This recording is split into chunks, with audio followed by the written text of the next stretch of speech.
Hello viewers, আজকে আপনাদেরকে জানাবো চ্যাম্পিয়ন্স ট্রফি 2025-এ বাংলাদেশের প্রথম ম্যাচ বাংলাদেশ বনাম ইন্ডিয়া দুই দলের খেলার সময়সূচি এবং সম্ভাব্য বেস্ট একাদশে কারা কারা থাকতে পারে সেই সম্পর্কে বিস্তারিত তথ্য। প্রতিদিনের সকল প্রকার খেলাধুলার আপডেট পেতে অবশ্যই চ্যানেলটিকে সাবস্ক্রাইব করে রাখুন।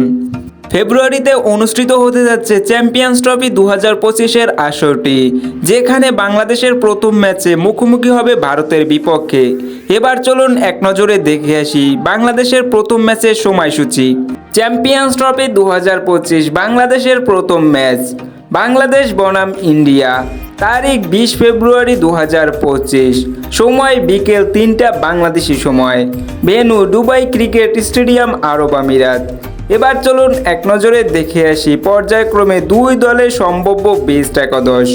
শুরুতেই ইন্ডিয়ার বেস্ট একাদশ। Number 1 Rohit Sharma, opening batsman. Number 2 Yashasvi Jaiswal, opening batsman. Number 3 Shubman Gill, one down batsman.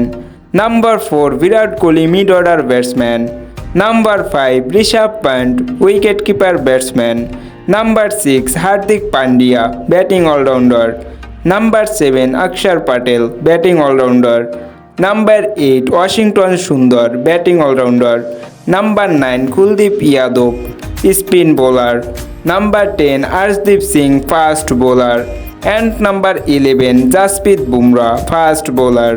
ইন্ডিয়ার বিপক্ষে বাংলাদেশের সম্ভাব্য বেস্ট একাদশ। Number 1 Soumya Sarkar, opening batsman. Number 2 Tanzid Hasan Tamim, opening batsman. Number 3 Najmul Hossain Shanto, one down batsman and captain. Number 4 Towhid Hridoy, mid order batsman. Number 5 Jaker Ali Anik, mid order batsman. Number 6 Mushfiqur Rahim, wicket keeper batsman.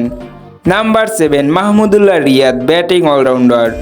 Number 8 Nasum Ahmed, spin bowler. Number 9 Mustafizur Rahman, fast bowler. Number 10 Taskin Ahmed, fast bowler. And number 11 Nahid Rana, fast bowler. বাংলাদেশের 15 সদস্যর একাদশে নেই লিটন কুমার দাস, অন্যদিকে সাকিব আল হাসানও নেই বাংলাদেশি দলে। আপনার মতে বাংলাদেশের স্কোরটি কেমন হয়েছে কমেন্ট করে জানিয়ে দিন।